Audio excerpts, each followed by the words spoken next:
5,000 सालों से जिन लोगों को समाज से दूर रखा गया, उनके सारे अधिकार छीन लिए गए, जिन पर 5,000 साल गुलामी लादी और जानवरों से भी अधिक बुरा बर्ताव जिन पर किया गया, आज उन लोगों को समाज में बराबरी का हक और अन्य लोगों के साथ चलने का मौका मिला, तो बाकी लोगों के पेट में दर्द क्यों हो रहा है?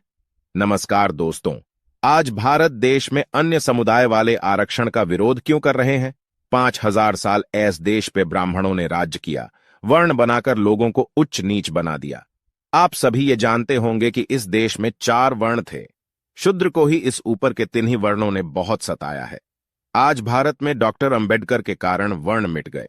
5,000 साल के इस षड्यंत्र को अकेले इंसान ने मिटा दिया, अपना सारा जीवन समर्पित कर सबको अधिकार और नया जीवन दिया। आरक्षण के द्वारा ही इन्हीं शूद्रों को ऊपर लाने का ये मार्ग उन्होंने दिया। तो आज अन्य समुदाय को ये क्यों खटक रहा है? उत्तर सुनिए तो जरा उनका। भारत एक लोकतांत्रिक देश है और लोकतंत्र में सबको समान अधिकार मिलने चाहिए। तो इन शूद्रों को विशेष आरक्षण क्यों? बड़े बेशर्म लोग हैं ये।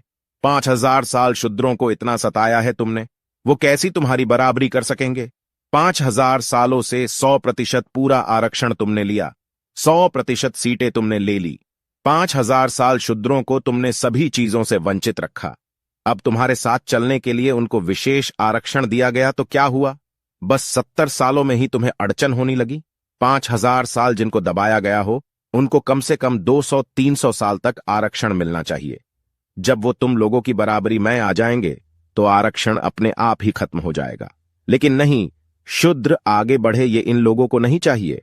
बड़े जालिम लोग हैं ये। अरे भाई, जरा तुम लोगों को क्या तकलीफ है जो आरक्षण का विरोध करते हो? बात लोकतंत्र की करते हो और उन्हीं शूद्रों को दबाने की मंशा रखते हो। शर्म करो अभी तो कुछ।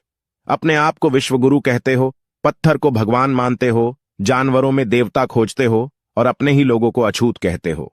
अतिथि देवो भव, ये कहावत है इस देश की। अरे भाई, अपने लोगों के साथ जानवरों से भी बदतर सुलूक करते हो और बातें ऊंची करते हो। बड़े बेशर्म लोग हैं ये। ब्राह्मणों ने बहुत चालबाजी से इस देश का विनाश किया गया और यही मूर्ख लोग खुद को देशभक्त कहते हैं। ये बड़ी हैरानी की बात मालूम होती है। आज इस देश का प्रत्येक इंसान डॉक्टर अंबेडकर के कारण आबाद है, खासकर निचला वर्ग। इस देश के ओबीसी और अन्य आरक्षणधारी खुद को अब हिंदू बता रहे हैं। अरे मूर्खों, अगर डॉक्टर अंबेडकर ना होते तो पानी के लिए तरसते तुम लोग, और आज उन्हीं का विरोध करते हो। इस देश का संविधान इस देश की किस्मत है, और आज कुछ लोगों को ये इसलिए नहीं चाहिए क्योंकि शूद्र उनकी बराबरी कर रहे हैं। ये बात इनको पच नहीं रही है। यही कारण है और कोई कारण नहीं है। सबसे बड़ा कारण है कि संविधान डॉक्टर अंबेडकर ने लिखा है, इसलिए संविधान नहीं चाहिए इन लोगों को। यही सच्चाई है इस देश की, और आज ये लोग हिंदू राष्ट्र की बात कर रहे हैं। अरे मूर्खों, बुद्ध को मिटाने के बाद ये देश हिंदू राष्ट्र ही था। क्या हुआ? जो आया उनके तुम गुलाम हुए। सब देश लूट लिया गया और तुम गुलाम हुए। क्या कारण था? यही धर्म तुम्हारा। पगले ही देश मदहारे हालत में था, अब कुछ आगे बढ़ा है तो प्रगति कर लो। फिर तुम लोग उसी दिशा में जा रहे हो। आरक्षण का विरोध मत करो, उन्हें भी आगे लाओ और साथ मिलकर देश को आगे लेके जाओ। किसी को धर्म का ठेका लेने की जरूरत नहीं है। किसी को कोई जरूरत नहीं हिंदू होने या मुसलमान होने की। इंसान होना पर्याप्त है। अतीत में इस देश ने सिर्फ गलतियां की है। बजाय उनसे कुछ सीख लेने के, ये देश गलतियां करता ही गया और लूट गया। वर्ण बनाकर ये देश बर्बाद हो गया। दूसरा कोई कारण नहीं, क्योंकि इस देश की 60% संख्या शूद्रों की थी, कुछ प्रतिशत वैश्य, ब्राह्मण और कुछ क्षत्रिय। इस देश में जब भी आक्रमण हुए तभी बाकी वर्णों को कुछ लेना देना नहीं था। अकेला क्षत्रिय क्या करता? यही कारण है ये देश गुलाम होता रहा।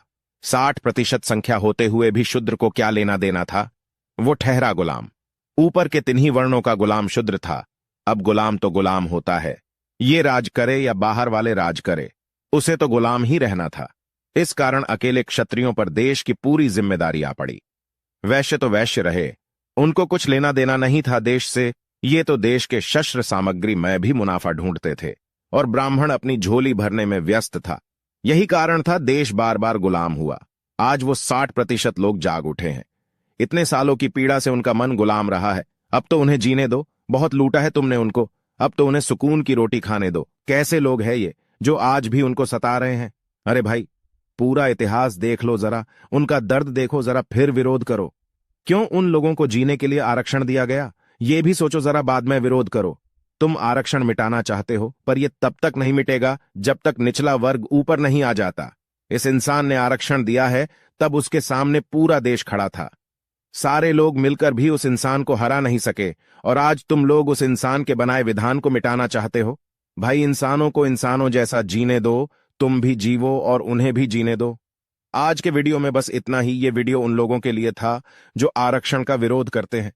ये वीडियो ध्यान से सुनना दोस्तों, और इस वीडियो को ज्यादा से ज्यादा शेयर करो।